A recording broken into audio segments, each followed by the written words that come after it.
Good evening, CCS community, and welcome to the September 30th special board meeting. I am President Adair calling this meeting to order. Board members, can you please turn your cameras on if you are here? And I will ask the treasurer to please call roll. President Adair. Present.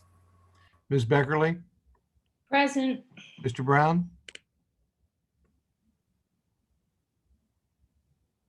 I'm here. Mr. Cole. I'm here. Dr. Pierce. I'm present. Mr. Ragland. Here. And Vice President Reyes. You have a quorum. Thank you. Board members, tonight on our special meeting agenda is to continue our discussion with our friend from the Council of Great City Schools, AJ Crable, around our 5-year strategic plan goal setting. And that is our agenda for the evening. So is there a motion to approve the agenda? Motion to approve the agenda for this evening. Second. Please call the roll. President Adair. Yes. Ms. Beckerly. Yes. Mr. Brown. Yes. Mr. Cole. I'm here. Yeah, you know you're here. Did you approve the agenda? Yes. I'll take that as a yes, Mr. Cole. Yes, my apologies. I got thrown off. Yes. Dr. Pierce. Yes. Mr. Ragland. Yes. That motion carried. Thank you so much. And Vice President Reyes is now joining us. Okay, well, we are going to go ahead and turn it over to AJ Crable from the Council of Great City Schools, who will be leading us through the rest of the meeting. Hi, AJ. Good evening. As always, thank you for having me. It's a joy to be with you all again. The journey that you've been on began some months ago, and we had an initial conversation really highlighting that the school system exists to improve student outcomes, and that within that purpose, the board exists to represent the vision and the values of the community in pursuit of the reason for which the school system exists. As we dove into this conversation about the board's function of representing the vision and values of the community, we lifted up that the way the board codifies that into policy is it listens for the vision of the community and then writes that down in the form of goals. These goals are SMART, and they describe what are the outcomes that as a community we want to see for our students. What do we want them to know and be able to do as a result of having spent their time at Columbus City Schools? But in addition, the board has to represent the values of the community. The board has to engage in that listening and then write down what it hears in the form of guardrails, policy statements to describe these are the non-negotiables that the superintendent must adhere to while on the path to accomplishing the goals. Leading up to this, then, there's been a lot of other work that's been done. The administration has led a lot of work around a portrait of a graduate, this longer 15, 20-year vision for what it is that students will know and be able to do. The work of goal setting, then, is to, in the context of that, identify what are the 1 to 5 goals that we will pursue over the next 5-year period in pursuit of that longer vision. In addition, while they were busy working on that, you all were busy going out and engaging in your own listening work.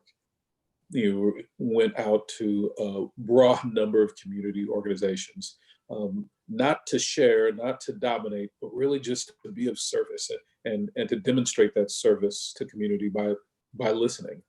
Your staff has then taken all of that listening and they've compiled it into a summary document that really highlights the high-level themes that came back from that listening. In addition, your staff has been busy pulling together data that describes what are some of the high needs areas, what is some of the data that helps us understand where might our students most be struggling. This is intended to be provided to you as a way of highlighting where's the need at. And so all of this work that's been done before leads us into this evening, where our task is to go through some of the data that's been collected in the past, look at summaries of it, have a chance to digest that, and then ground it in data about what is happening in the lives of our students, and informed by the collective wisdom of our community to begin the process of drafting a set of goals that describe the outcomes we want to see for our students, and guardrails that describe the values that must be honored. That's the nature of the work we're doing this evening. Before we dive in any further, what questions or comments do you have? What questions do you have about the process that we've gone through so far, or what our plans are for this evening? What questions do you have about the process we've been through that brings us to tonight, or about the work that we are scheduled to do this evening? Guess I have one. Yeah. Is it too late to continue the listening sessions in terms of this process? So that's a question I'll largely put to the board. And generically speaking, I'd say no, because you're not going to vote on anything tonight. The intention of this evening is to collectively brainstorm some rough draft documents, and so there won't be. There definitely won't be this. These are what the goals and guardrails are. We won't leave with that this evening. That's not the purpose. Once we've done some of the drafting, there'll be a little bit more refinement. Certainly, your administration will need to go back and whatever gaps need to be filled in. The administration will need to fill those in, and so the rough draft this evening, will get augmented a little bit before it comes back to the board. And so in that interim period, there's certainly going to be opportunity for the listening. That being said, it does need to be a decision that the board makes collectively that it's comfortable adding to the body of work that's already been done. What we don't want is people to, particularly if it is outside of the listening that we had previously agreed upon, I'd really want the board to, if it is within the set of listening that we previously agreed upon, then I would strongly urge the board to recognize the value of getting that done in that interim period. For me, thank you for that. I think that I would like to certainly continue that effort of community engagement. I think it's a priority. I think it's important. Yeah. Other questions about the process? All right, then with that, we will dive into it. There are a few specific documents we want to walk through, but I want to lift up why we're showing you some of these. The first document that you have access to is actually the superintendent evaluation instrument that you've used in the past. Let's see, who's been paying close attention over these past sessions. Why, as we start talking about goals and guardrails, would I share with you the superintendent evaluation instrument that you've used in the past? Any idea what relevance that has to the conversation about goals and guardrails?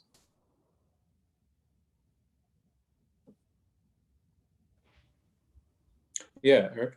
Yeah, I think we need to make sure that as we near completion on the strategic plan for the next 5 years, that we, together with the superintendent, take a hard look at that document and make sure that it's consistent, to make sure that the things that we're asking our superintendent to do are specifically in furtherance of the strategic plan, and that we take out of the evaluation, or at least consider taking things out that don't help fulfill that strategic plan. Yeah, so this is really important insight. If on one hand we say, superintendent, we want you to do these things, and on the other hand we say, superintendent, we're going to evaluate your performance on these things, which of those sets of activities is more likely to get the superintendent's attention? Good question. The That's not a metrics for question the you have to evaluation. ask. Metrics for the evaluation. So this is a problem. Like, no matter what the answer is, you don't want to be asking that question. What you want is there to be absolute alignment and clarity about what is it that we want our superintendent working on. And so to the extent that the answer to those two questions isn't identical, isn't the exact same thing, you are actually diluting the collective will of the community. Instead of saying, here's one thing we want you to pursue, superintendent, now you're saying, here are two sets of things. You pick, and afterwards we'll let you know if you picked the right thing. This is a recipe for fail. And so part of the reason that we talk about the superintendent's evaluation when we talk about goals and guardrails is because the goals and guardrails become the superintendent evaluation. So as you were thinking about anything you want to evaluate your superintendent on, if you want it to be part of the future superintendent evaluation, where does it need to show up? In either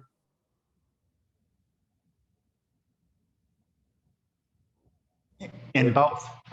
it needs to either show up in your goals or your guardrails or both. But if it's not one of your goals and it's not one of your guardrails, it won't be part of your superintendent evaluation. And so that's why it's helpful to look at the previous instrument as inspiration for, okay, is there student performance data that we built into this evaluation that we want to make sure gets carried forward? Or are there particular behaviors and leadership qualities that we built into this evaluation in the past that we want to carry forward? It's an important part of the conversation because the old instrument is going out, the new instrument is coming in so that you can have that alignment and that clarity. But if there's anything that you want to evaluate your superintendent on, this is the time to make sure that it's included either as a goal or as a guardrail. What questions do you have about this?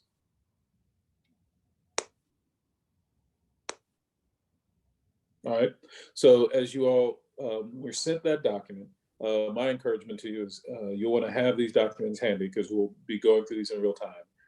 Is there anything in particular that jumps out? We're just in brainstorming mode. We aren't making any decisions, nothing of that nature.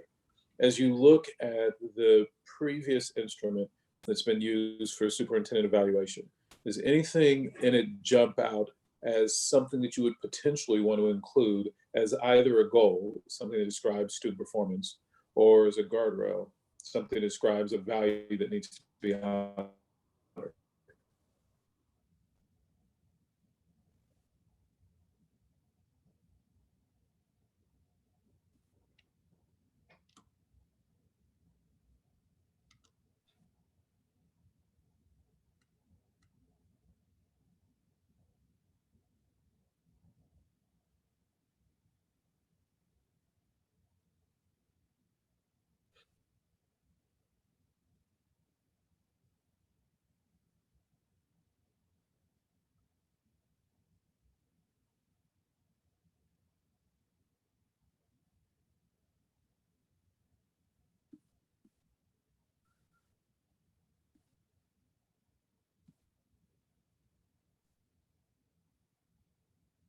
AJ, can you repeat your question again?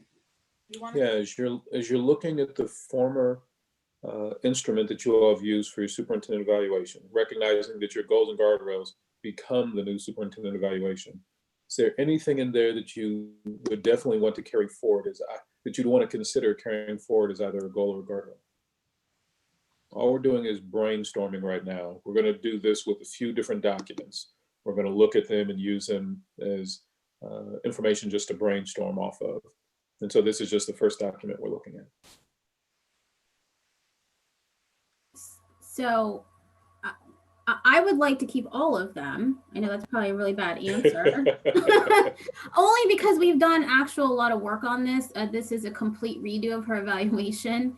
And so we thought, we actually didn't know, we were kind of thinking in the way you are talking right now, AJ, as we develop this.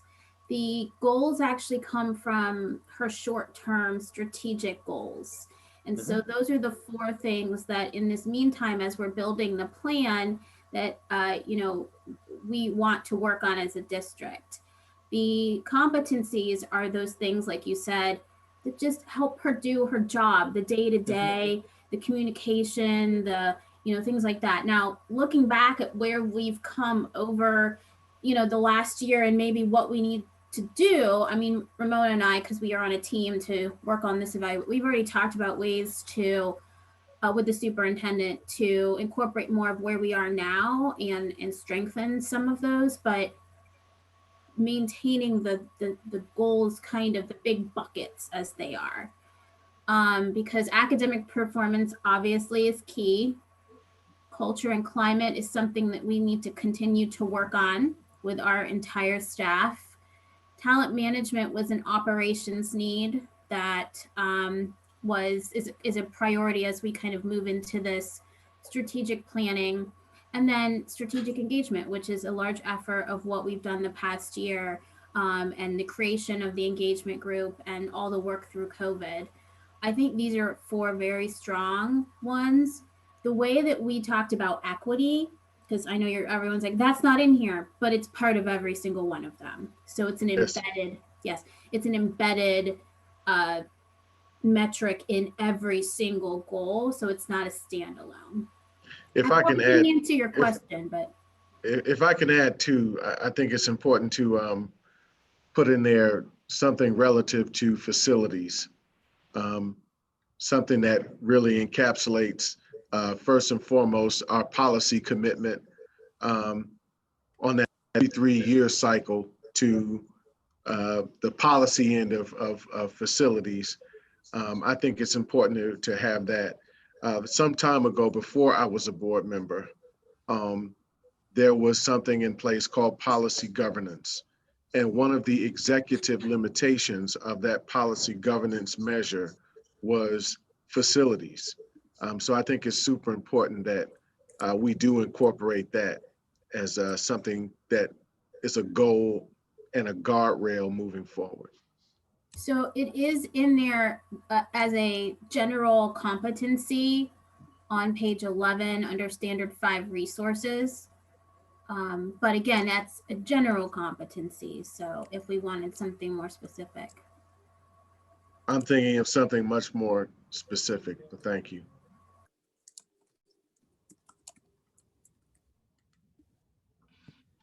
Okay, I have a clarification question, I guess. Yeah.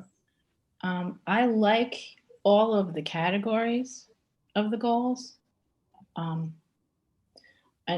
I thought, or I'm thinking, or I thought I understood that part of this process is for us to get crazy specific with a baseline and an objective.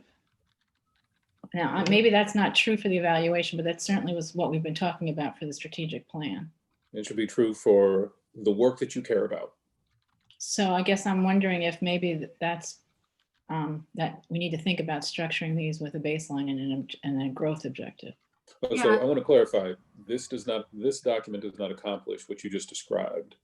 No, I know, that's why. The intention of adopting a set of goals and guardrails and the respective progress measures for those is to accomplish that.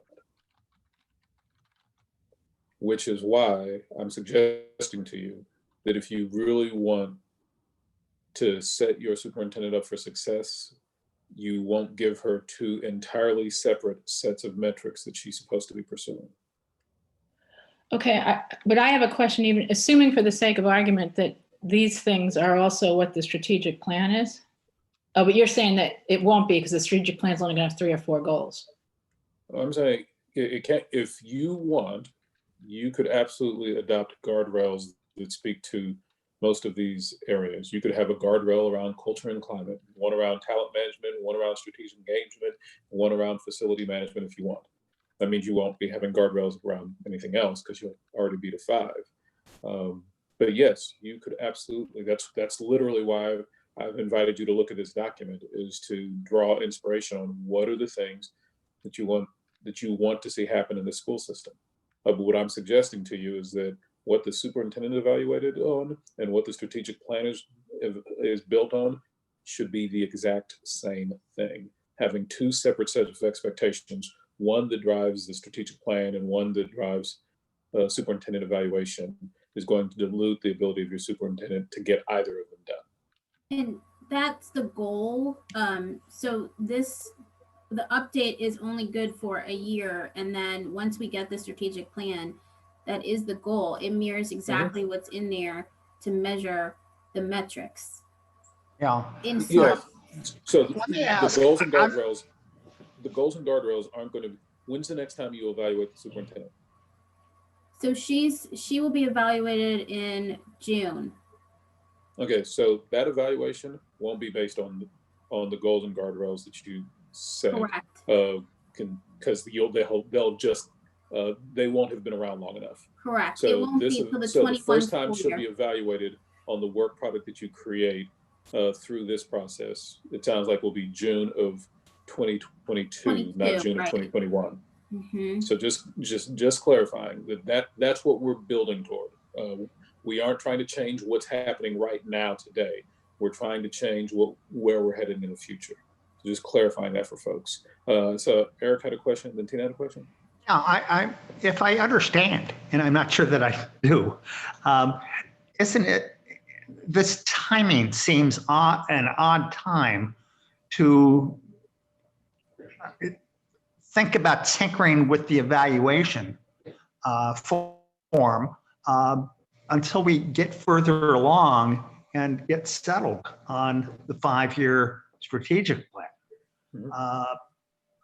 I fully agree right. that we need to have those aligned, but we don't have a strategic plan yet developed sufficiently That's correct. to be able to do that.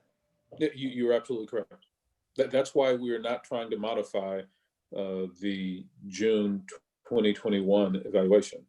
But what I'm clarifying is that we are starting the process of coming up with 5-year goals. And those 5-year goals also happen to be the things that you evaluate your superintendent on during that 5-year period. And so don't think of, you'll get yourselves twisted up if you're thinking about what are we going to do this month or next month. That's not what we're talking about. We are planning out for the future over the next 5 years. And as it relates to evaluative purposes, that doesn't even start until June of 2022. And so we are well far away from that, but the time to do the planning for June of 2022 turns out is right now. And so that's what we're doing. And the reason I'm showing you this is because what we create with the goals and guardrails will be the superintendent evaluation. And so I'm sharing that with you to be thinking about as we start drafting goals and guardrails. Are there things in the evaluation that would really be valuable to have as goals and guardrails, since those will be the new evaluation? But that's why we're having this conversation well over a year in advance. So we have plenty of time to be thoughtful and intentional about this transition process. But aren't the goals and guardrails supposed to come from the community input? Hold on one second. I'll come to you next. Tina's next in line, and then we'll come back to you, Carol. Thanks so much, AJ. So if I'm following you correctly, I would say that when it comes to goal number 1, academic performance, that the superintendent will ensure each student is reaching their full potential. I would like us to maintain that as a guardrail. Oh, really? Say more about that. So, for me, academic achievement is very important. I think the way that it's written currently, the superintendent will ensure each student reaches their full potential and graduates prepared to attend college, serve in military, start a business, or enter the workforce, aligns with what we heard the community and parents say when we did our portrait of a graduate. We want to, as a community, ensure that we have a value and a guardrail around high expectations in academic. So I would like to see that as a guardrail that we keep. Got it. I'll put that down. And by the way, I'm taking notes in a little bit. Every now and then I'll pull up the notes so you all can see it. But basically, the things that you all are saying that you think would make potential goals or potential guardrails, I'm writing down, and then I'll occasionally share my screen. The only reason I'm not permanently sharing it is because I think it's helpful for us to see each other while we talk. But every now and then I'll interrupt and show you what notes I've been taking and what you've been saying. So who else? As you're looking at the superintendent, oh, did you have something else? I have something else. Now, with that as a guardrail, I would like us to come up with academic, and it's under her goal statements when we talk about the literacy and numeracy plan, the curriculum audit, increasing high school graduation rates.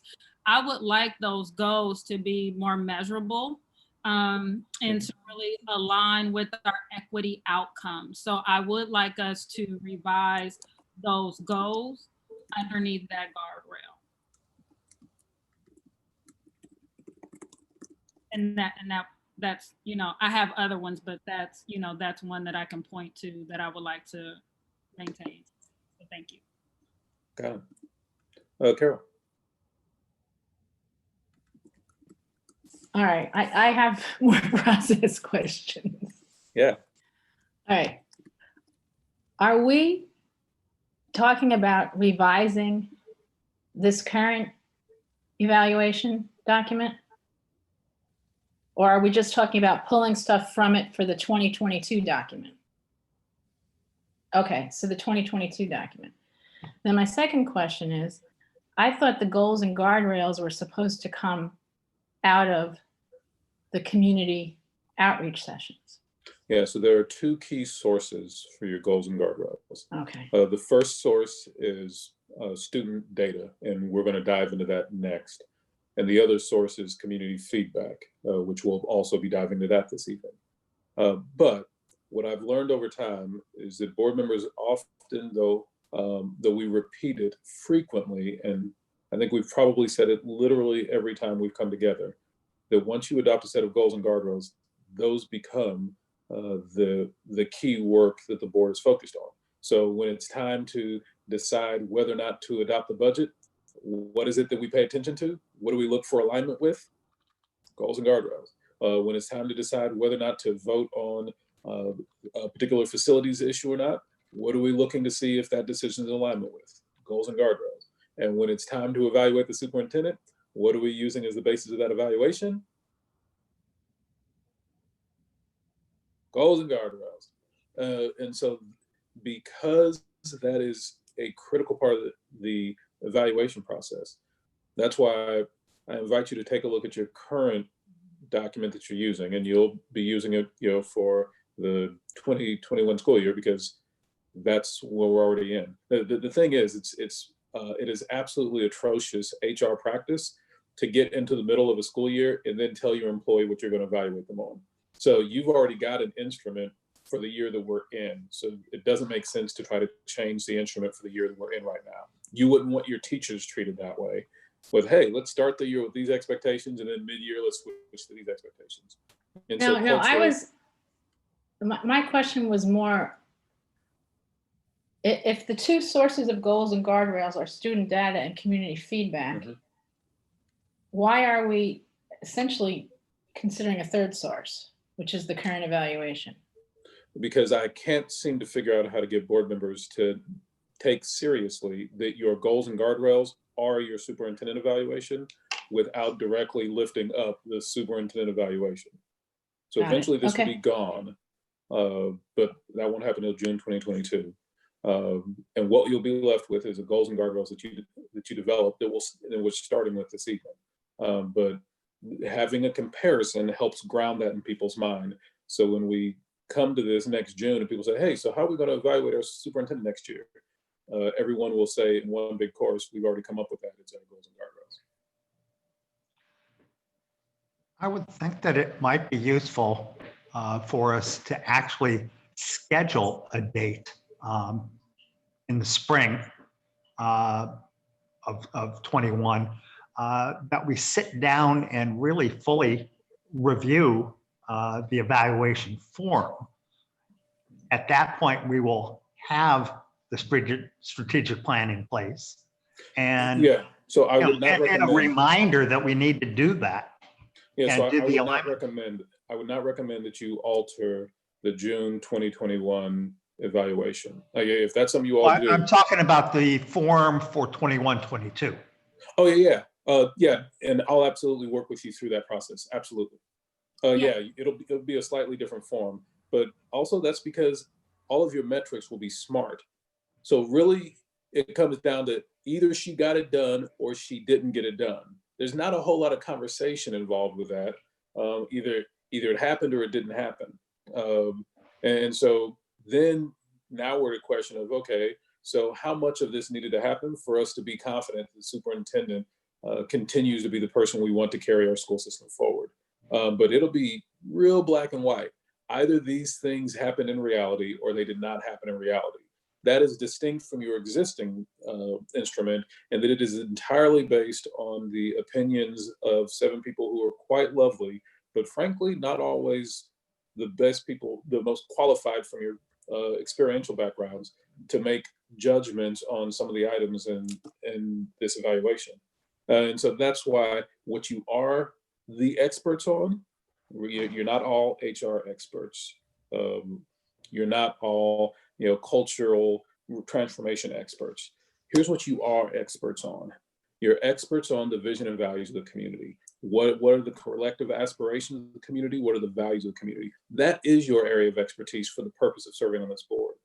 And so it makes sense to align the evaluation that you give with the expertise that the 7 of you collectively bring. And so, no, I don't recommend we change the current one, but yeah, in the future, we'll change it to align it with the vision and values of the community that you 7 lift up. Yeah. Okay, so my answer to your question, which was which of these do we want to carry forward? Mhm. Is none of them. I want to see what the strategic plan says. Yeah.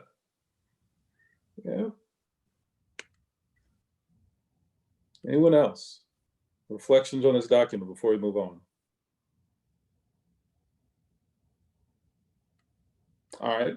So the very next document that I invite you to pull up, now that we've clarified a critical element of this, is that what we're actually crafting is our superintendent evaluation for the next 5 years after 2021. So the next thing is you have a document that was sent to you called High Level Summary of Student Data. And to walk you through this, I didn't know, Lisa, did you want to walk folks through this? Or did you want your staff to, or did you want me to? You can, AJ. Okay. So what I asked your staff to do is to try to identify what are some of the high needs areas in our school system. And to then summarize that on a very brief document, not long, not a dissertation. And so what they came back with, the document that was sent to you, to I think 6 pages long, but basically each page tries to dig into what is an area that we experience need in our school system, and what's the data that tells us there's need. And so that's broken into a few areas. The first page is about kindergarten readiness. The next is about MAP data. The next is about OST data. After that, we start looking at end of course exams, then ACT testing, and then post-secondary enrollment. What I want you to do is I want you to take a few moments. This is the data that your administration has put together and said, here are high need areas and data that we rely on to suggest that these are high need areas. What I want you to do is take a few moments to browse through the tables. The text is largely there to give a little bit more explanation if it's a data area that you're less familiar with. But browse through the document, give you a few moments. And what I specifically want you to pull up is what are 2 areas that you find in the document that you think represent some of the strongest need that our students are facing. Try to come up with at least 2 areas, not 3, not 4, not 1. Try to, if I had to look, as I look through all this data, what are the 2 highest need areas that come up in what is data about what our students currently know and are able to do, according to the assessment data that the staff's presented.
AJ, I have a question as I'm looking at the data.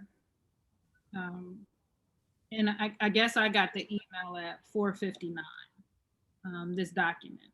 Yeah. Has the administrative team seen this data? So the team, is the team familiar with the data that I'm looking at right now? Lisa, you want to, so your team that put this together, I think the question is, are you asking, did they also share this with the larger administrative team? Yes. Like our whole administrative team, are they aware of this data that I'm looking at right now? So that data was put together by Dr. Klein and her team. And the data that I'm aware of, I'm aware of it because I came to the organization with this background data. And some of this data we've done as comparisons to like the 18-19 data we're familiar with.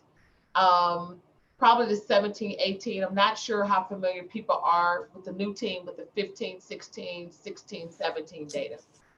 Usually when we're planning using the prior year data. So more than likely, the majority of the team is more than likely familiar with the 18-19, possibly 17-18, 15-16, 16-17, other than graduation data and those cohorts, we use that more often. When we're looking at some of the trend data, when we're looking at pilots, et cetera, yes. And ACT data is looked at more often by the team as well. Dr. Dixon, this is Michelle. May I add something? Hi. Yes, please. Thanks so much. I appreciate that. So Dr. Pierce, to your question, this is all data because we didn't have data from last spring. All of this data is actually data that was presented, maybe not in this exact chart, but was already presented to every administrator and all of our curriculum teams and school improvement teams at our data walks last year.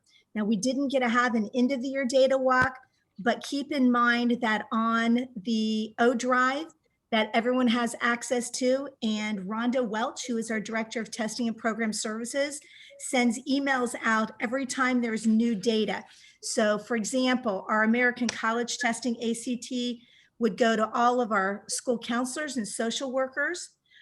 It would not go to our elementary principals. So we actually give the data according to their need. But all of this is located on a drive that is available at any time for our internal staff to look at. So thank you for that question. You're welcome. So can I just voice to my colleagues, I'm concerned about this data that I'm seeing. I'm concerned that it's not being shared in a manner in which we're scaffolding and we're moving towards consistency in academic growth and progress.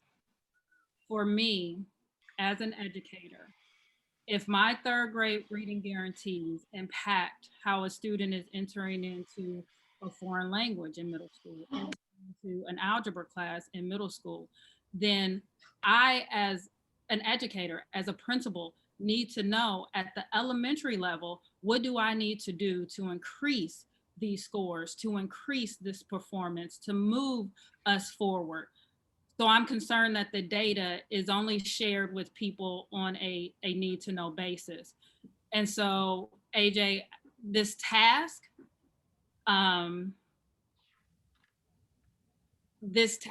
is, it's touched me in a special way, because looking at this data and not seeing the district that I'm a product of, the district that my children are in,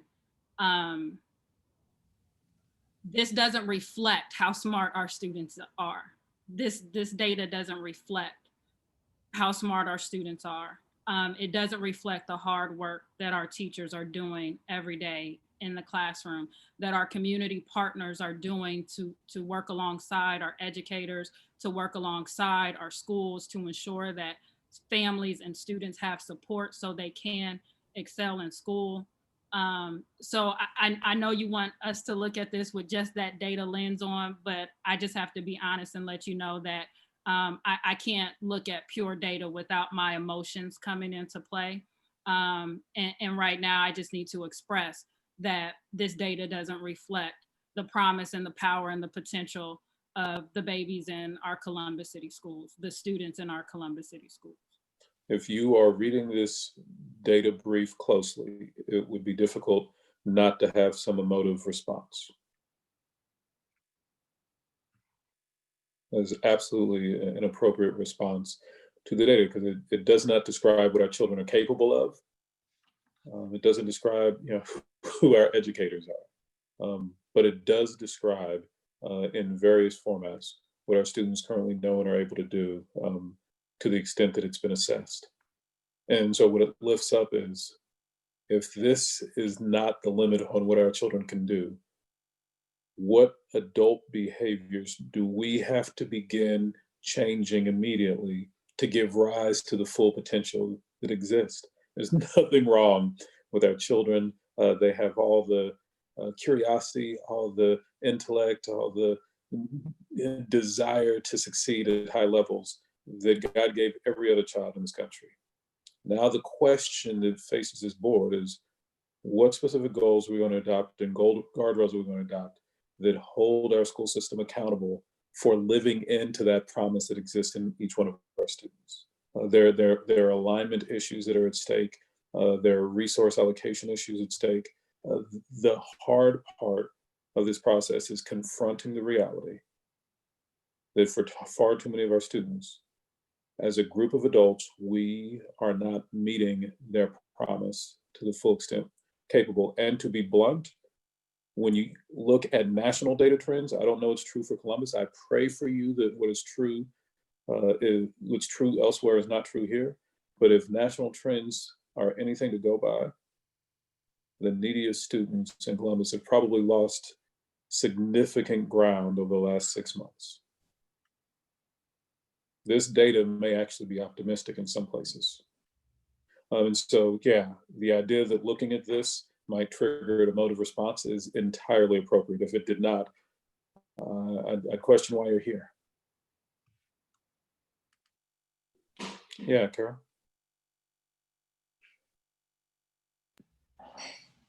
Well, I couldn't agree more.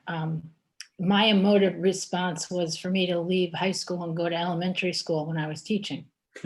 Yeah, because I knew that my high school kids were coming to me perfectly capable of reading and not reading. And I wanted to get them the instruction that would allow them to read in the category of kids that I taught, because I taught Heinz and special ed. So I mean, I'm not surprised by this, but I hear the emotive response for sure. And my take on the two most important measures is kindergarten readiness, and I would say as between the map rather than the third grade reading, but on the map rather than on the OST, because it's, I mean, we're not using map anymore, so it kind of doesn't matter, but I think whatever we're using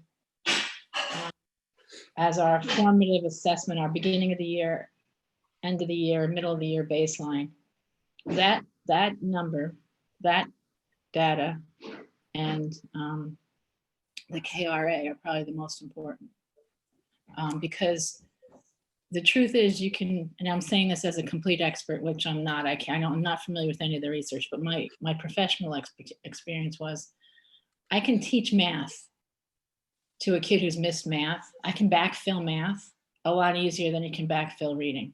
Yeah. And so I think the two youngest ages that we have the data for, and the reading are the most important. Thank you. And thank you for those two specific examples about what is it that I'd want to focus in on. I want to focus in on kindergarten readiness. I want to focus in on third grade reading. And the data has been presented in MAP, I believe, on a go-forward basis. The district is shifting to iReady. Michelle, is that accurate? Yes. And Mr. Crable, just to Just elaborate. AJ. Oh, okay. And James, by the way, you're on deck. Get ready.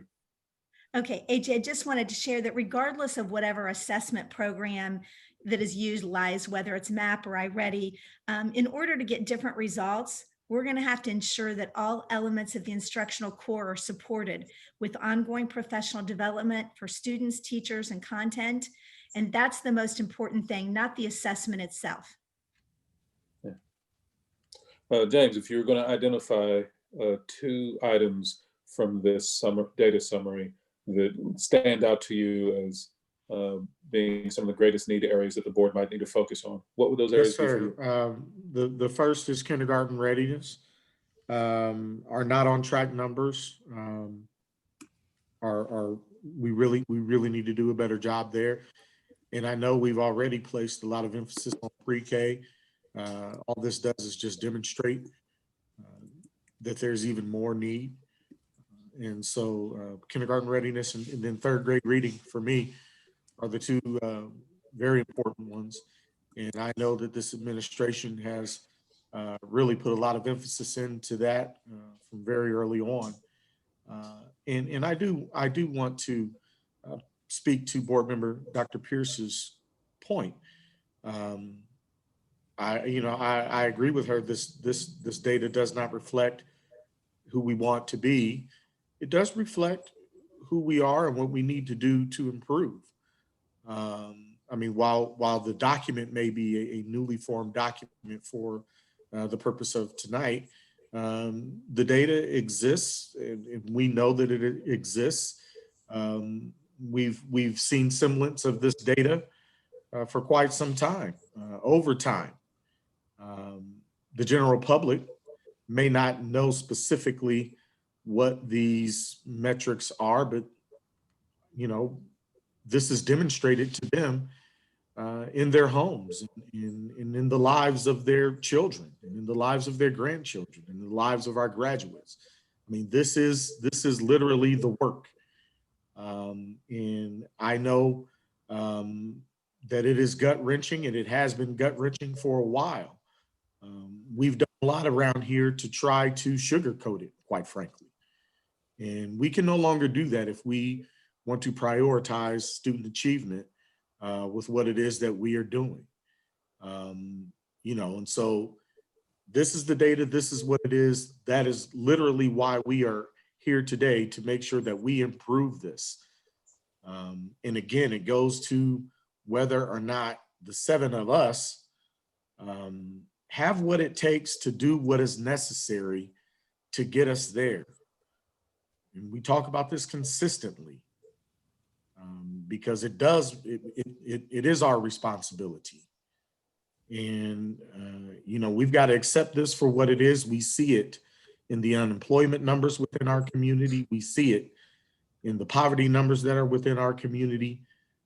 This is the first flashlight on it right now. And we were told, and we've been told, we spent a lot of resources having independent people tell us what it is that we need to do. Do we have the guts to make it happen? We're gonna put that exact question to the test. I'm gonna put that exact question to the test. Who will be the next to share? What are your 2? Well, AJ, I didn't get to define my 2. So if we're keeping our OST as the summative assessments, Okay. I also like our ACT. I would also include SATs in as the summative assessments. Mm-hmm. But I would want to challenge and push us to work really collaboratively with our teaching staff to ensure that our formative assessments are aligning well with the summative assessments that we're using. This data shows that there's a clear disconnect between how we're testing students to prepare for those summative assessments. Yeah, a common thing that happens in this process is the first step is the board will adopt a set of goals that describe what are the outcomes we want for students. And then the superintendent will follow that up with a set of progress measures that then you can use on a more formative basis throughout the school year to track, are we actually getting closer to the goal that we want at the end of the year? A common problem that then shows up is the board has adopted a summative goal and the superintendent has adopted a bunch of progress measures that they thought were in alignment, in reality were not. And so we look really, really good on all the progress measures, and then we get to the end of the year and things look horrible. And it's like, well, wait a minute, I thought we were winning. It's like we've been up by 10 points the whole game, And we thought we won the game. And then we got out in the parking lot. It's like, by the way, you lost, right? That's what happens when there's a lack of alignment between the progress measures and the actual result. And so one of the things that this process frequently highlights is that alignment gap. And so this is a useful process for healing it. It's one of the reasons it's so beneficial for the board to go through this, because you command the organization's attention on alignment issues when you do this work. And so I got, the Ohio State test as well as ACT and SAT are things that you see, where there's real need and that the board would be wise to have one of its goals focused on. We've heard from 3 board members. Who will be the next to share? We've heard from Carol, James, Tina. Who will be the next? We've got 3 board members. Yeah, Jennifer. I can go. I agree with the kindergarten readiness and the 3rd grade reading. I don't know enough about the test, so I will defer to colleagues that do know more. But obviously, I think those early years of reading are critical. And I was gonna make a comment too about, or question more about what you just addressed, AJ, about the real goal we're measuring, whether it be the hard number or the progress in getting there. Sometimes yeah. So this is something we're gonna come into this a little bit more later. But hold on to that exact question, Jennifer. Is that there are a bunch of different ways that you could come at goal setting. You could set goals that are around proficiency. What percentage of students have reached a particular threshold? Or you could set goals around growth. What percentage of students have shown an adequate amount of growth over the past school year? Another approach is you could have goals that are really focused on elimination of gaps. When we look at this group of students, they're here. When we look at their peers of slightly different demographics, they're here. What are we doing to cause these students to catch up? And so, whether it's proficiency related, whether it's growth related, whether it's gap related, those are all, once you've decided what areas you want to focus the goals on, then we'll come back and start thinking about, okay, so kind of which of these approaches would you want to take? And some of that is going to be informed by the assessments you currently give, because some of your assessments won't give very good growth data and others will give really good growth data. And so some of that's informed by that. But some of it, but largely this just needs to be informed by what the board believes, are the most necessary goals to help drive performance in the school system. We've heard from 4 board members. We've got 2 left. Eric, what do you got for us? I guess, I don't have the kind of facility with this information and data as do the folks that have had some education background. But what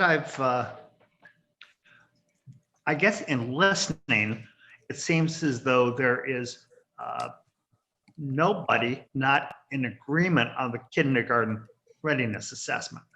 And at the same time, I struggle with that a little bit because over all the years that I've served, when I've asked, does it really make a difference, or does it make a difference only for the next 2, 3, 4 years and then evens out? I've never gotten a good answer that I can understand why, does it matter whether a kid comes to school ready, already able to read or not? And I guess part of it is that I don't fully understand what readiness quite means. And I think it's my sense that a question that you, it's something much like different. Is that a question that you would like answered? What do we mean by readiness? Does it mean something beyond or different than able to read? What else encompasses the things that make a child ready for kindergarten? And does it matter?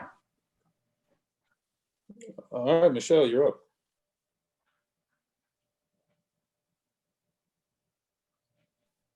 So what is your kindergarten readiness assessment?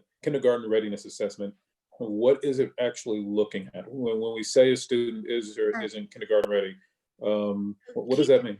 Keep in mind that the kindergarten readiness assessment has just been revised. In fact, we're doing those kindergarten readiness assessments called KRA-RORS, KRA-Rs, starting Monday at each of our elementary schools. They actually look at 4 different assessment schedules or foundations. The first one is social foundations. So that's including social and emotional development and approaches towards learning. The second is mathematics. The third area is language and literacy. And the fourth area is physical well-being and motor development.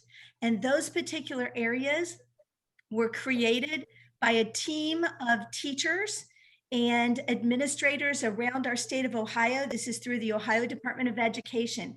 Keep in mind that when we give that KRA-ROR, as we call it now, that particular test is now reduced to 27 questions. So remember, it used to be 52, and they've cut it in half and come up with a revised test that will supposedly get us the same results, only a little bit quicker and less time consuming. So most of the teachers and administrators involved in revising that assessment are pretty happy and pretty excited. I don't have those results for you yet because we don't start that until next week, but I can tell you that the kindergarten readiness assessment in the past has given us great information. And in fact, one of the areas that I notated on your handout was the fact that we were really low in phonics. And our phonics instruction in kindergarten and first grade wasn't there. So our curriculum team jumped on this 2 years ago and now has a full plan with regard to phonics and phonics instruction. It was started last year. It's being implemented more this year and then expands to second grade next year. And it was a result of looking at not only our assessments, our regular summative assessments and teacher assessments during the school year, but also as a result of the data from the KRA, the kindergarten readiness assessment. So those are the 4 areas: social foundations, mathematics, language and literacy, as well as physical well-being and motor development. Hopefully that helps you, Board Member Brown. It does a little bit, but it doesn't get to the fundamental underlying question that I have. And back to, does this make a difference if a child does well or does not do well on this test prior to the entry of kindergarten? Does it matter where they come in? I really enjoy this question. Essentially, what I hear him asking is, so what? So if a child doesn't score well on this kindergarten readiness assessment, do we see that correlated with knock-on effects later on in their academic career? Absolutely. There's a lot of studies that talk about if a child is not ready for kindergarten, how it impacts and puts them behind in first, second, third, and fourth grade, continuously falling behind if they're not able to do a lot of what is being assessed. That's why if you look at the Head Start program and curriculum as to what they do to ensure that kids are ready when they come into kindergarten, those thresholds, those evaluations that they do, whether they can count, whether they can sit still, whether they can, where they're going, the assessments of whether they have a learning disability, whether they need any other additional assistance for learning is essential for kindergarten.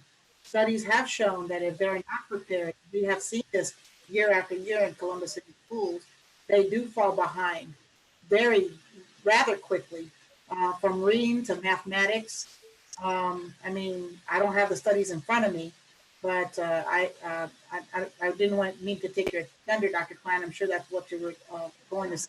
But I've seen study activity from practically at least all from the East Coast, from my other role as a board member from Head Start.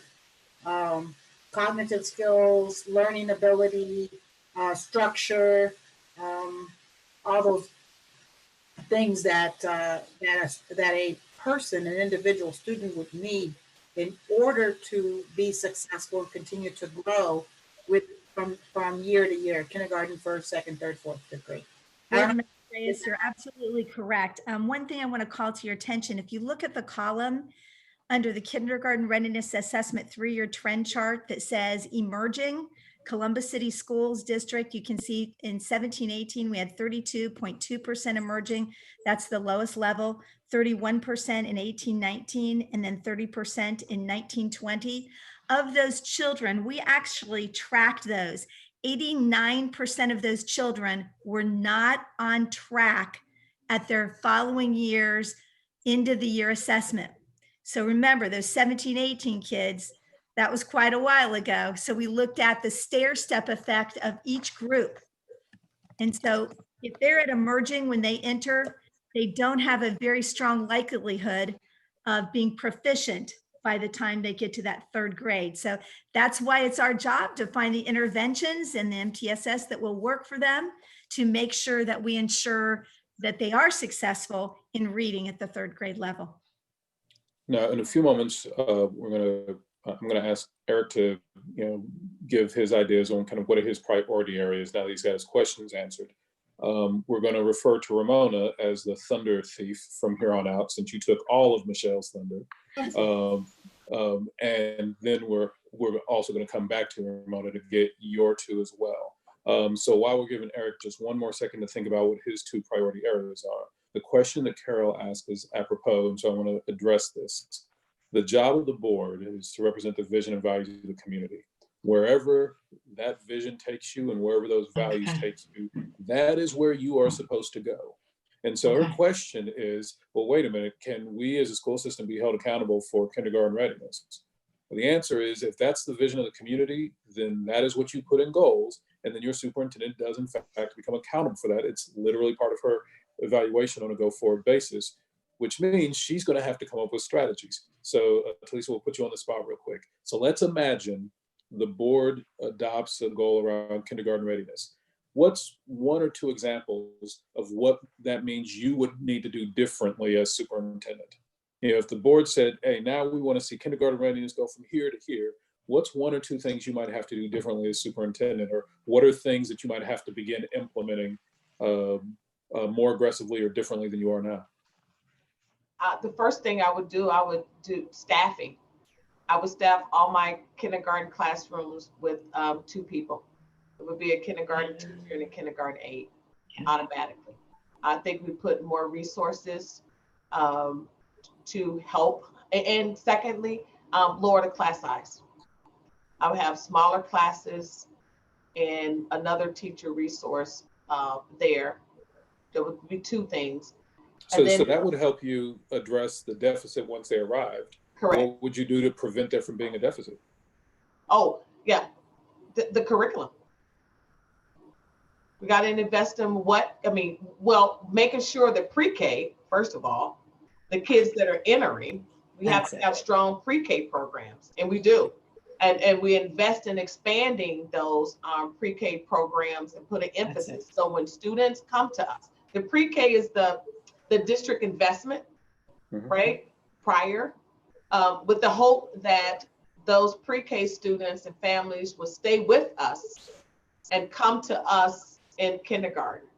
And then once they come to kindergarten, they're going to have all of those, they're going to come kindergarten ready. What are those, those things that we want? Is it to write their name? Is it to know their alphabet? Is to know certain numbers? They're going to come ready because we've worked to ensure that we have strong pre-K programs prior to them arriving.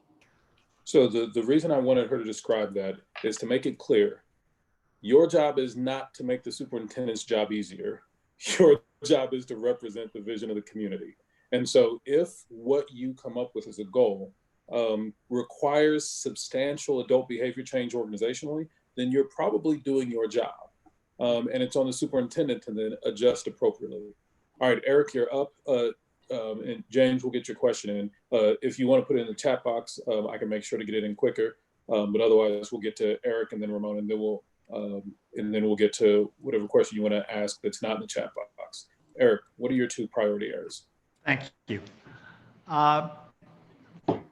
First, I'll go with kindergarten readiness assessment, in part because, or largely because, that represents nearly all of what I hear from the community, and I'm talking about the school community, I'm talking about my board member and administrator community, as well as the larger community. There is so much focus and attention.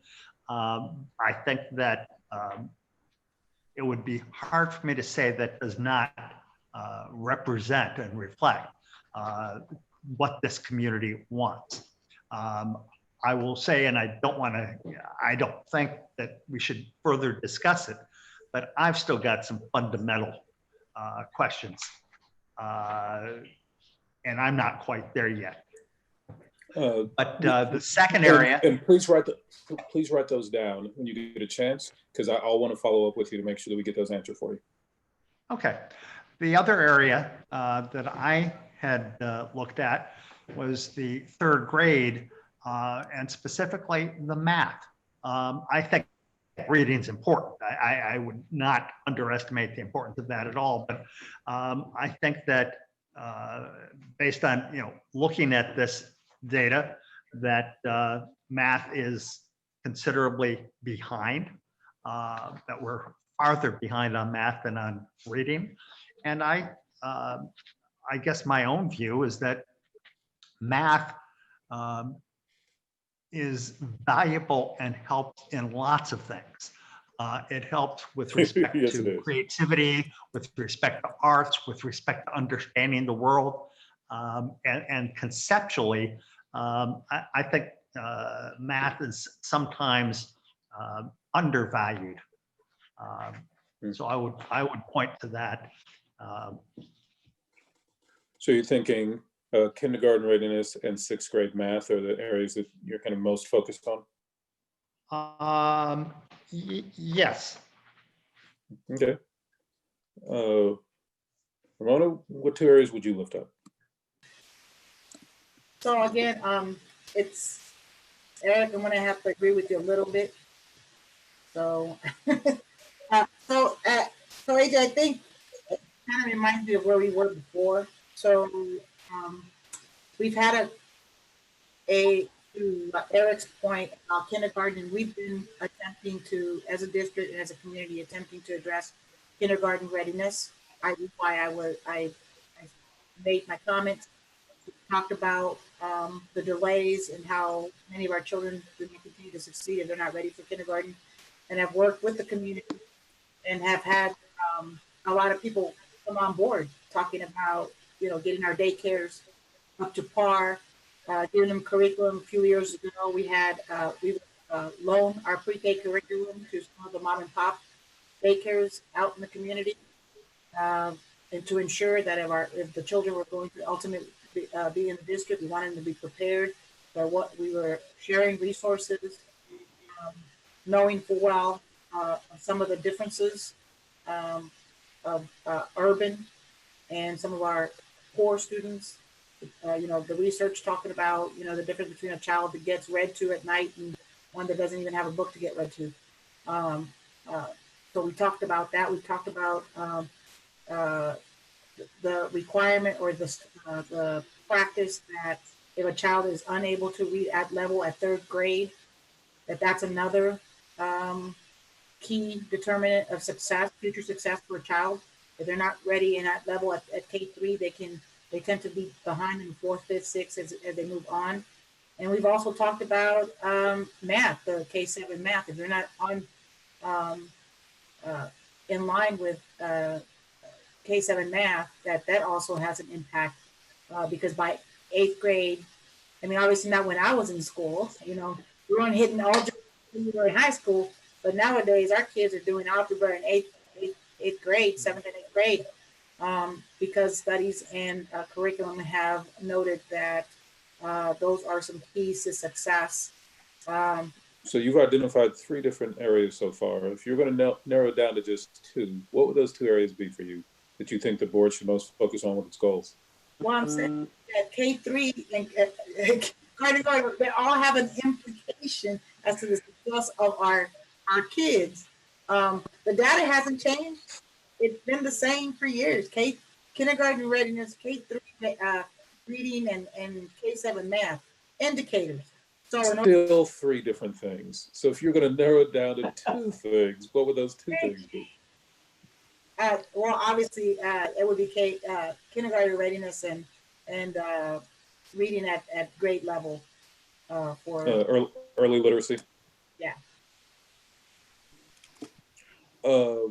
James, you've had a question in the wings. What's on your mind?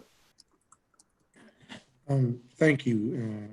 And thank you, colleagues, for sharing. I guess this is probably a Dr. Dixon or Dr. Klein question.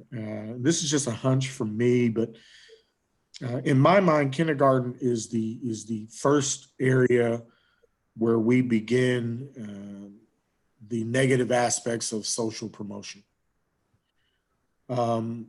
I see oftentimes that, we have students, because they're 5 years old, they belong in this grade. Because they're 6 years old, they belong in this grade. And we continue to push students forward, even though developmentally they're not ready. We move them forward. And then we are forced to devote more resources towards making sure that they catch up. And I'm no data expert like Dr. Klein is, but in my mind, it seems as if we bake the pie a little longer in kindergarten to ensure that a student is set for success in every other grade moving forward. The likely negative impacts of social promotion. What's the curiosity? Well, I think, is that something that we should consider in the context of this discussion, because it is a two-way conversation from the board to the public. In this particular case, I think social promotion is driven by the public. And so if we're talking about what the public is asking us to do and achieve with their young people, they're going to tell us, I want my 17 to 18-year-old 12th grader to graduate to go to school, right? They're not saying, I want my 6.5-year-old or 7-year-old kindergartner to go to first grade ready to excel academically for their entire career. Yeah, this is an important disconnect, I think, that comes up often in these conversations, is that you'll hear folks in the community and they'll say, we want this set of things over here. Like commonly you'll hear folks say, we really want, young people to graduate, able to, be ready, and on time, and, be college career ready, and so on and so forth. And then it falls to the school system to figure out what actually needs to happen to fulfill on that promise. And what I hear you all collectively saying, that the item with the largest consensus so far is kindergarten readiness. So what I hear you all saying is, we want that too, but if we don't get this part of the ecosystem right, we won't ever magically get this part right. And so part of the challenge that creates, James, is actually falls to you as a board, is that you're going to have to go and translate between the vision that you're hearing from the community and the actions that the district needs to take to fulfill on that vision. But that's going to fall to the board to be effective in going out and communicating it, because it won't be apparent. Yeah, that's my question. Don't we as a board have a responsibility to say to the community?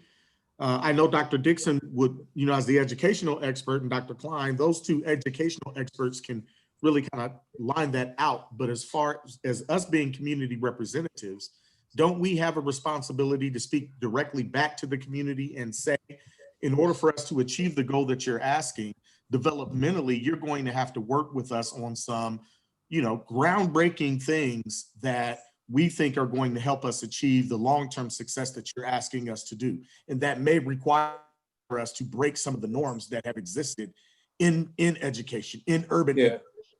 Tina, I'm about to get you in here in a second. So I want to clarify, James, there's absolutely a piece that the board owns, and that's related to your goals.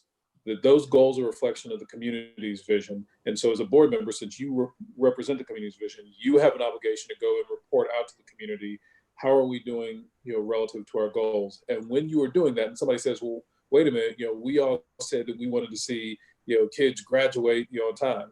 At that moment, you're responsible for saying that is what we're focused on. But in order to get there, here are the goals we had to adopt to set us up to accomplish that. That's going to be your responsibility as a board to justify why the set of goals you picked as opposed to any other set of goals you could have picked. Following up on that, it's the superintendent's job to say, given that these are the goals that the board handed me, here are the tactics that we're implementing as a district. And so, if people are curious about the vision, they need to talk, that's board members' responsibility. If people are curious about the tactics, that's the superintendent's responsibility. Tina? But I think it's a joint process. So as we're having, again, this conversation, and I enjoyed yesterday's conversation and today's, because it feels like we're really being proactive and really getting into our stride in terms of making policy that will impact student outcomes. So that's why I'm using the word conversation. But what I'm seeing is our community wants an outcome. They want their children to be able to walk across the stage. But when we talk about those tactics, not only do we share the vision, but we have to be innovative with ideas. So AJ, when you put Talisa on the spot and said, hey, how do we begin to tackle kindergarten readiness?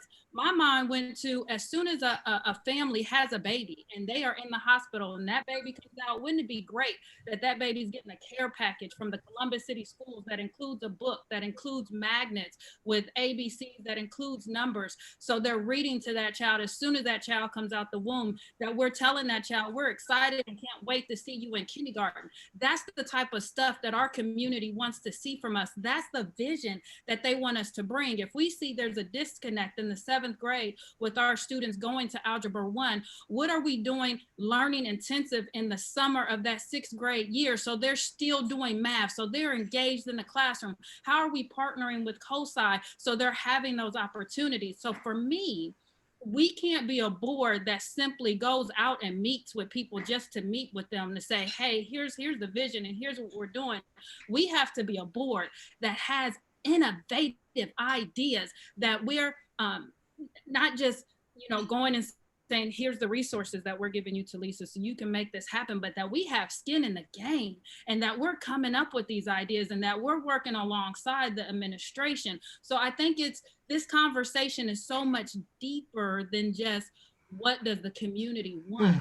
What the community wants and needs is innovation, is partnership, is collaboration, and we have to think of how to do that in unique ways.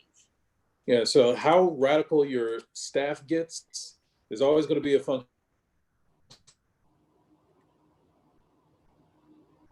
of how radical the board gets. Program is a fairly common program that districts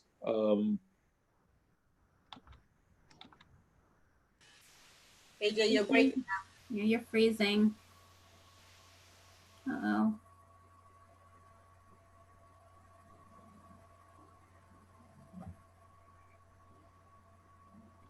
We'll just give him a second. Hopefully he'll come partner back. with called we certainly do. You start getting prenatal care, the district with and they are a conduit for engagement back with the district, and then and that's we lost you for about, I don't know, a minute. So oh, he's gone. Oh, there he is. Okay.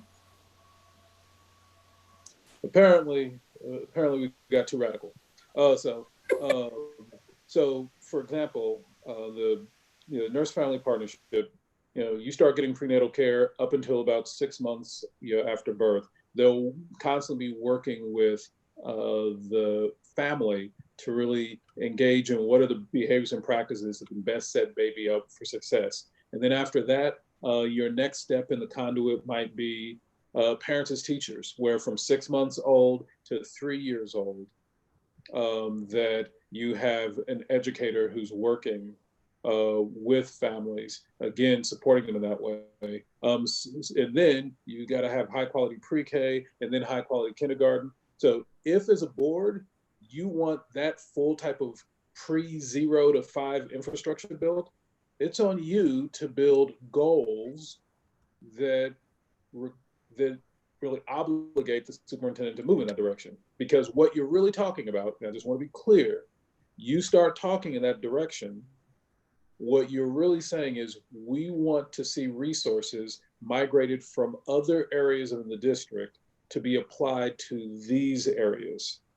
And so that's why I suggest to you that the superintendent is only going to be as radical in her actions as the board is in its goal and guardrail setting. So for example, you're talking about a goal about kindergarten readiness, but if what you really want is for the superintendent to impact how students are doing even earlier than kindergarten, then what would that goal need to be about? Instead of being about kindergarten readiness, what would it need to be about?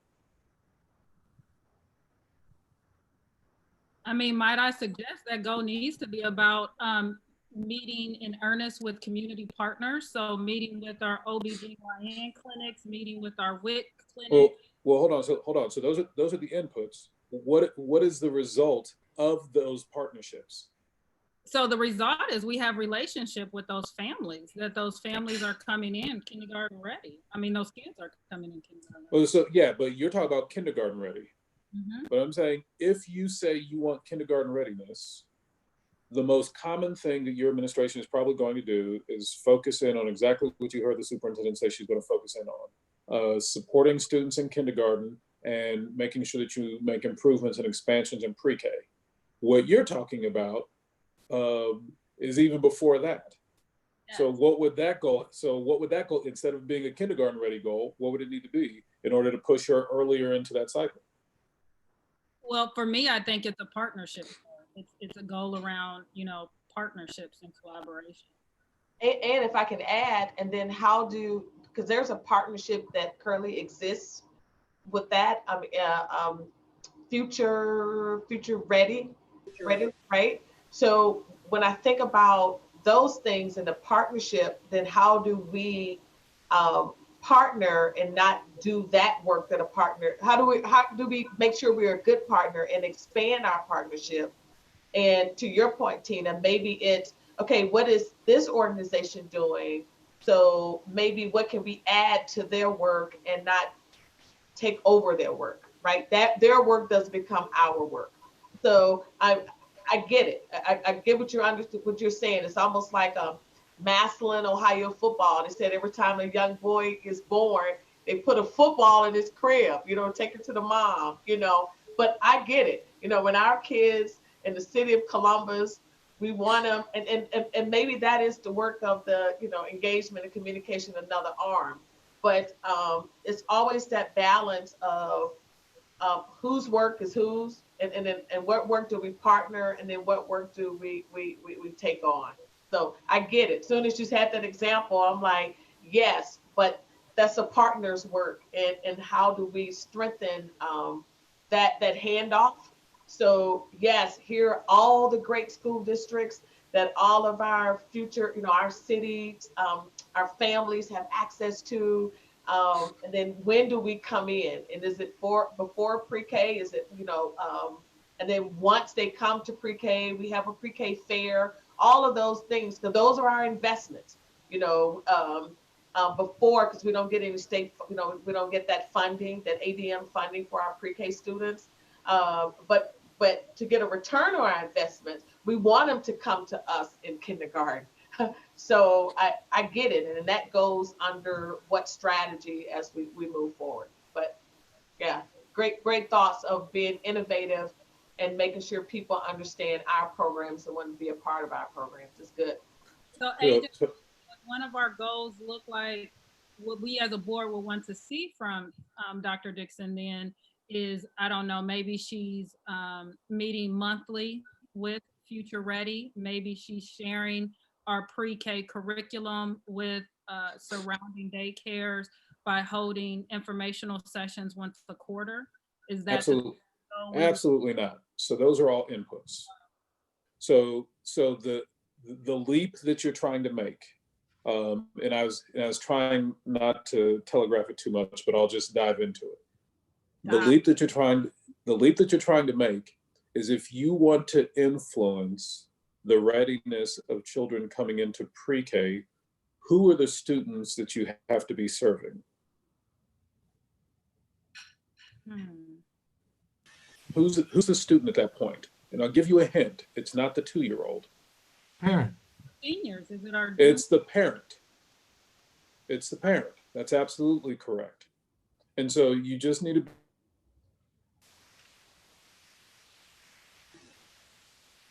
We lost you again. be mindful and more the parent who you're supporting in their support of the child. This is what nurse family partnerships, parents as teachers, and so many of these other programs. You look at the story of Harlem Children's Zone, and and kind of the 0 to 5 pipeline they've created. You look at the various studies that everybody quotes, from Abecedarian and all the others. And what you wind up recognizing is if you want to make a difference from 0 to 5, part of that investment in pre-K and kindergarten is literally in services to children. But part of that winds up being in services to support parents, that being able to be the best version of themselves that they want to be.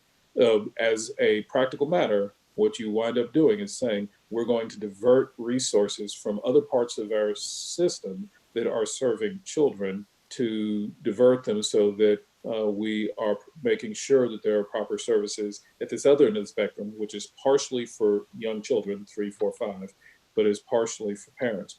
And so I'm not trying to suggest to you what your goals should or shouldn't be. What I'm saying is the degree to which your superintendent kind of takes a more radical approach to this is entirely caught up in the degree to which the board takes a more radical approach to this. That's all. Yeah, Ramona. You said it a couple of times, and I want to make sure it's not being lost. You keep talking about resources being diverted. And I think I put it in the chat. What I've seen before is we've come up with 1 or 2 areas that we say that's where we're going to go. And sometimes what happens due to budgetary constraints or resource constraints, there's a tendency of other things falling. So, and there was a time when we've talked about helping people from 0 to 20, right? But you have this budget where you have this amount of resources.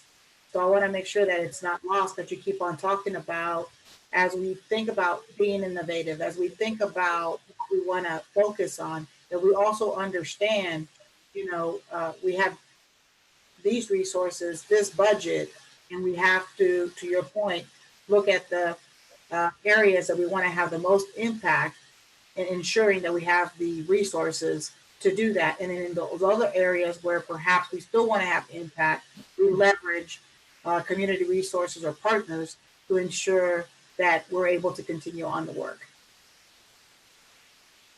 Yeah, this is a challenge that you face, is that your goals will define resource allocation. And so if you want resources moved to different places, your goals will reflect that. But then you'll, as the community's representatives, that obligates you to being prepared to go back and communicate that. We've been on this for a little while. I want to make sure that we reserve a little bit of time for the other piece of the conversation. And so let me, right quick, share with you what I've heard so far.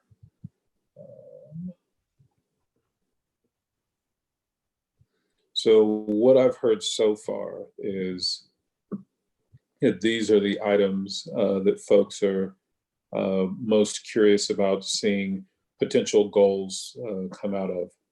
And as you can see, there appears to be fairly strong consensus around early learning, early literacy, but then certainly with some notes toward what's happening in middle school, some notes towards what's happening as students leave our system, at the end of high school.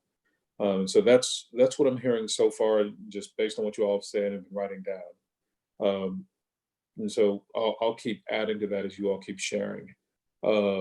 What would happen next in this process is I'd take these notes, provide them to your administration, and ask them, based on the data that's true for our students now, if you were going to, guided by what you heard from the board and by the notes that the board members offer, what are 1 to 5, recommend 3, but anywhere from 1 to 5 goals that the board should be considering.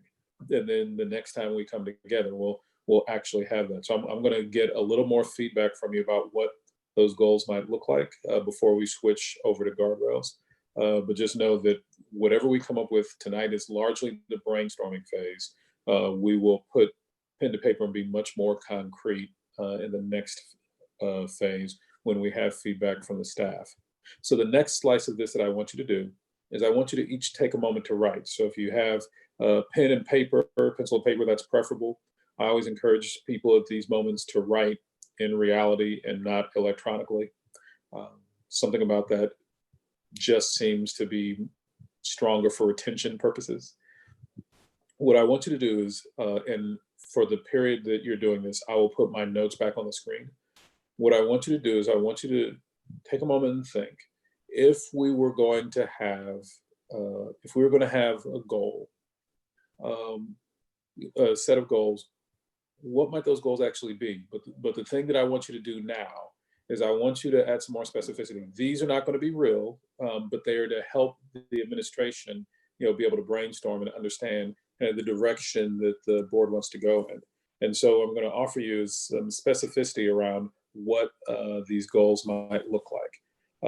And so what you're going to draft, I'll share my screen again.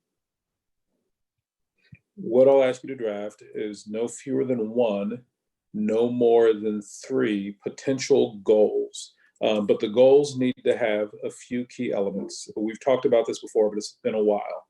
And so the goals need to have a starting point. What I mean by a starting point is what's true for students now? Is it 30% of students today can do this? Is it 50% of students? What's the starting point? But in addition to that, the goal will also need to have an ending point. Okay, so 30% of our students can do this today. In the future, what percent will be able to do this? Is it go from 30 to 40, 30 to 50, 30 to 60? So you need a starting point and ending point. For your goal to be useful, you also need a starting date and an ending date. 30% of our students could do that in August of 2020. And by August of 2025, we want that increased to 60%. And so you'll need a starting date and an ending date. You'll also want to be specific about which population of students we're talking about. And if you have something in mind, you don't have to. You can also be specific about the measure. How is it that we'll measure? What is the instrument that we'll use to measure it? As always, if it's a goal, it has to be about student outcomes. And so those are the key. Those are the keys that you have to pay attention to as you're coming up with some draft goals. Again, you'll come up with between 1 and 3. I'll write down a sample one to give you a sense of what your work product will look like.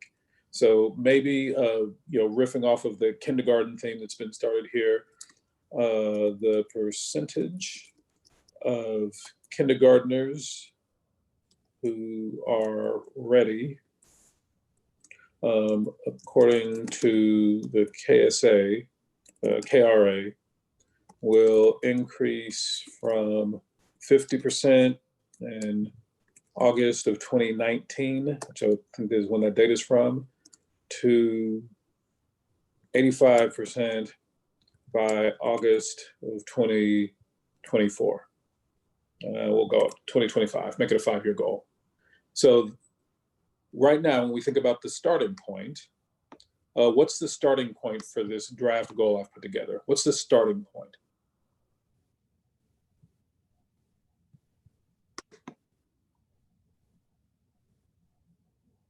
What's the starting point for this draft goal? Today. Say what? Today. Oh, so no, that's the starting date. 50%. So the starting date is what? August 2019. August 2019. That's the starting date. What's the ending date for this made-up goal of mine? August 2025. August 2025 is the ending date. What's the starting point for this made-up goal? 50% KRA. Yeah, 50%. What's the ending point for this made-up goal? 85%. 85%. What's the population? Kindergartners. Yep, kindergartners. And what is the measure? The increase. KRA. The KRA. And so you'll want to come up with no fewer than one, no more than 5 potential goals. We are just brainstorming, but the intention of this is for you to grow more fluent with this idea of goal setting, and for your superintendent to get some feedback about where is the board thinking.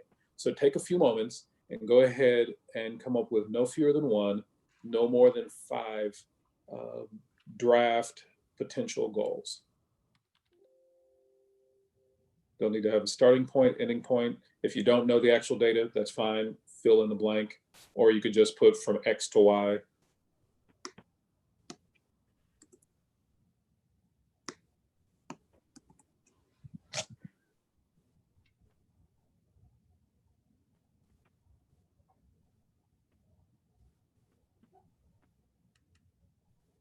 If you're going to develop 1 to 3 goals about student outcomes that really describe what's the vision of this community, what do we want to see our students know and be able to do? What's the population of students you'd be focused on? What measure might you be using? What's the starting point? What's the ending point? What's the starting date? What's the ending date? Come up with between 1 and 3 potential goals to describe what's the vision of this community regarding student outcomes.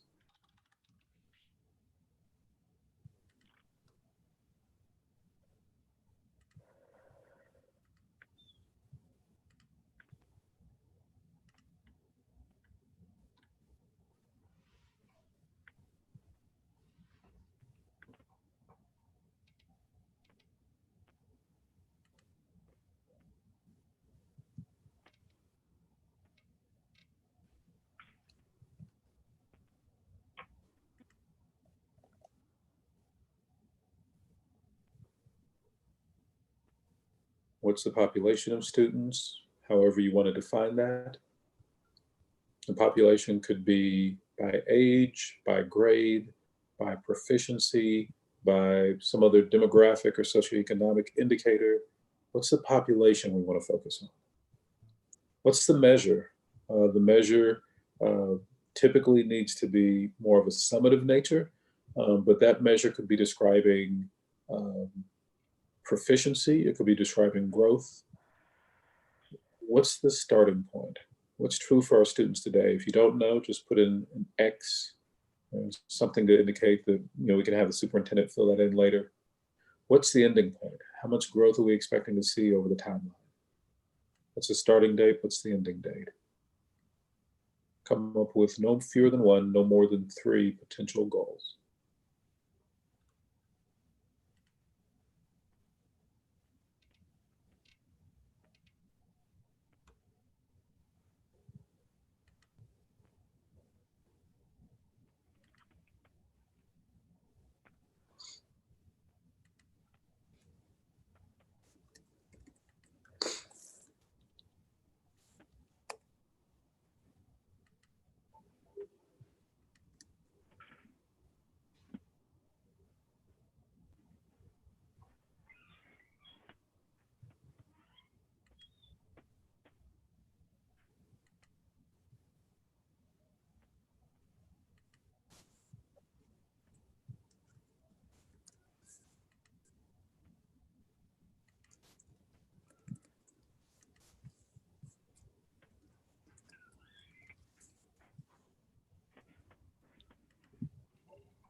I'll give you another minute before we start giving people opportunity to report out.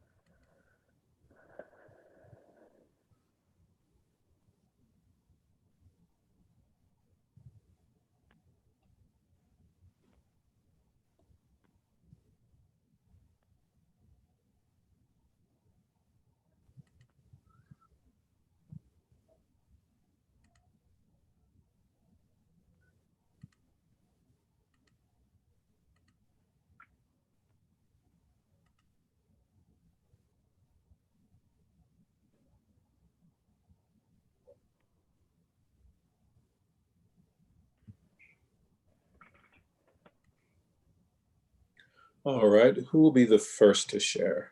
What I want you to do is identify, of the 1 to 3 examples you gave, the one that you feel most strongly about. Who will be the first to share? Yeah, Eric, go for it. Sure. The percentage of 6th grade students who are proficient in math will increase from 29.9% in June of 19 to 55% in June of 25. Got it. Yep, that has everything in it. The percentage of 6th graders who are proficient in math will increase from 29% in June of 2019 to 55% in June of 2025. Did I hear you correctly? Yes. When you say proficient in math, any particular measure come to mind, or whichever proficiency metric the superintendent thinks makes the most sense?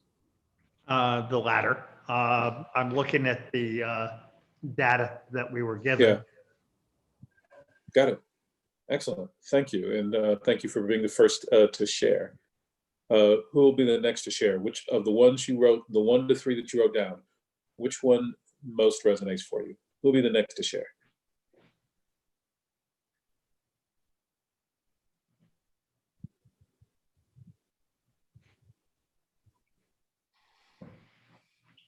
All right, James, take it away. All right, the percentage of 3rd graders achieving the district specified cut score of blank from the beginning of the year reading assessment moves from blank percentage to 90% by 2024. All right, read that for me one more time. Yes, the percentage of 3rd graders achieving the district specified cut score of blank on the beginning of year reading assessment moves from blank percentage, and Dr. Klein and her team knows this, to 90% by 2024. What month in 2024? When do you want that measured? By June 2024, excuse me. Got it. Sorry. No, excuse me. September 2024 is the beginning of year assessment.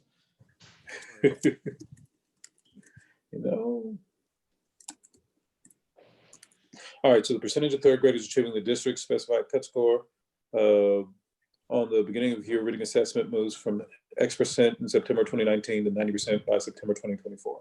I catch that correctly? Got it. Sir. All right, who will be the next to share? I can go. I don't know. I don't think I'm going to say this right. You're good. Because I'm interested in gap closure, so I'm not sure how to put that in your sentence. I will work you through it. Okay. So I don't even know how to start it. The percentage. What are you trying to accomplish? I want to close the gap in the reading, the 3rd grade reading score, looking at it by region from the beginning of August of the 2021 school year through August of the 2027 school year, and decrease that gap by some realistic percentage that I have no idea what that would be. All right, give me two groups. Which two groups do you want to compare? I don't know because I would like our equity audit done. Got it. So essentially, whichever students are experiencing the greatest amount of need compared to the students experiencing the greatest amount of privilege, something in that genre. Maybe, yeah. I don't. But something that is looking at, because you're saying need equity, that's why I immediately go to, we're looking at who are the students who have the greatest need. Maybe it's the students who are 2 or more years behind already or something, but you'd want the administration to evaluate that, identify this needy group, how are they doing, maybe compared to the average of all students. Okay, so maybe the gap in 3rd grade reading between, needy, group A and the average of all students will decrease, from X, in August of 2021 to Y in August of 2027 is what I heard you say. Does that sound about what you're thinking? Yeah. Yes. Thank you.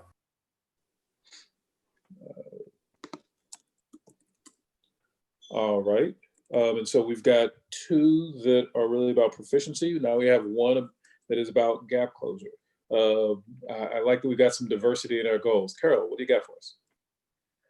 I think mine's akin to Jen's, but I was describing the gap a little bit differently, maybe.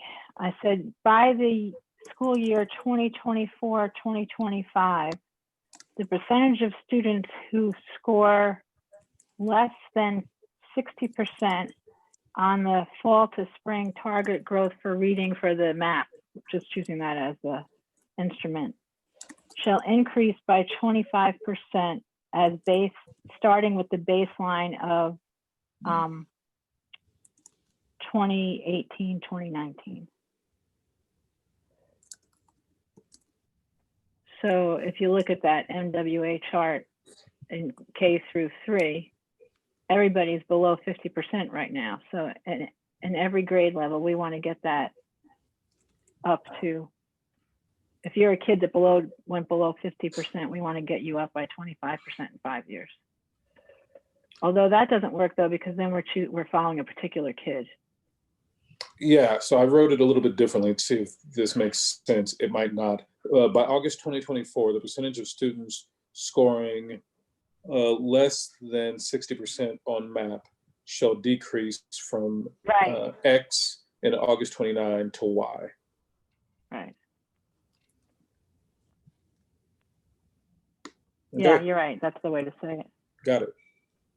AJ, I apparently can't count years. I meant to say August 25 as my end date. Sorry, not 27. Should match our 5-year. There's some wisdom to that.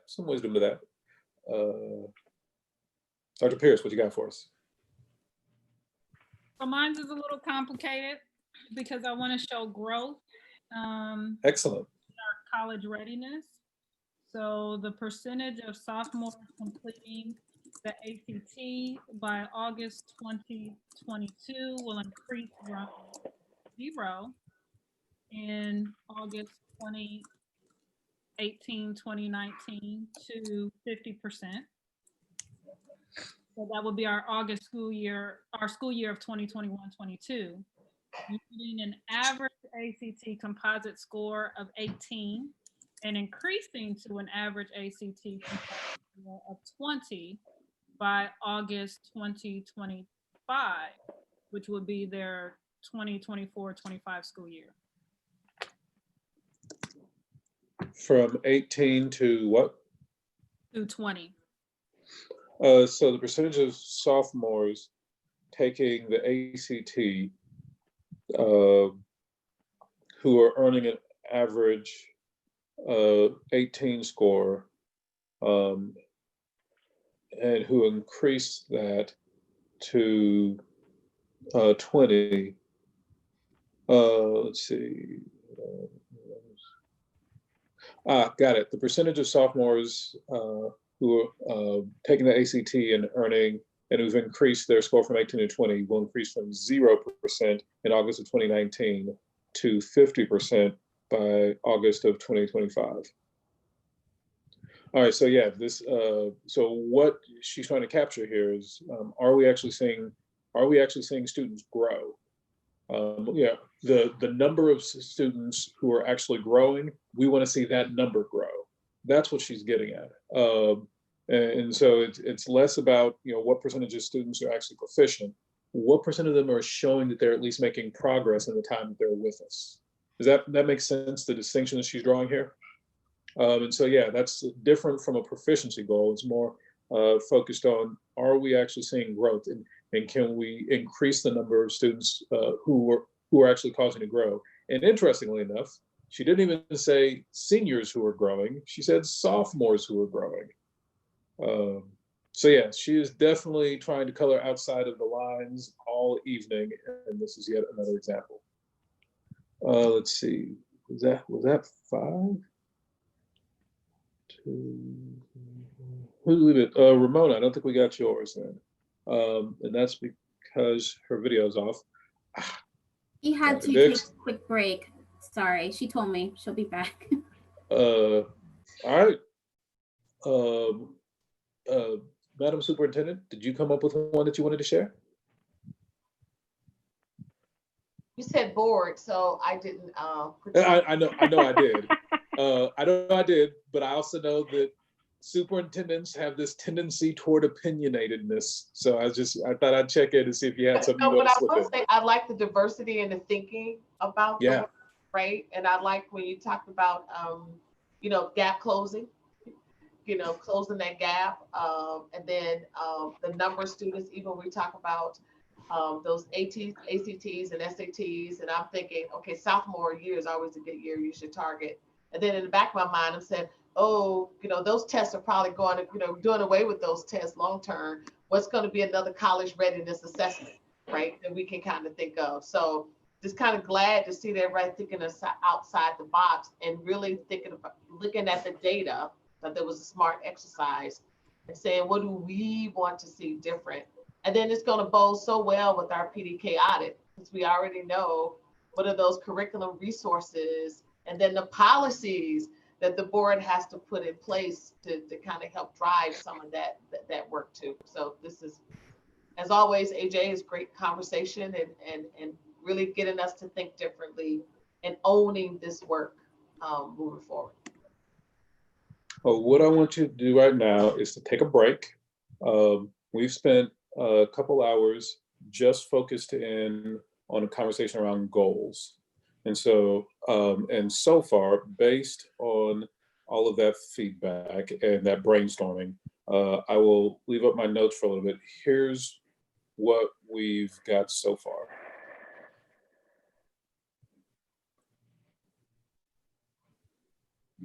And so I'll leave this up for a little bit. What I want us to do is to take a break. And it is 23 after. So let's take a 7-minute break and come back at 30 after. And then we'll spend a little bit of time that we have remaining digging into brainstorming around potential guardrails. And then we'll talk about what the next steps are, and then we'll be finished for the night. So we'll see everybody back. I'll get started promptly at 30 after. Talk to you in a little bit.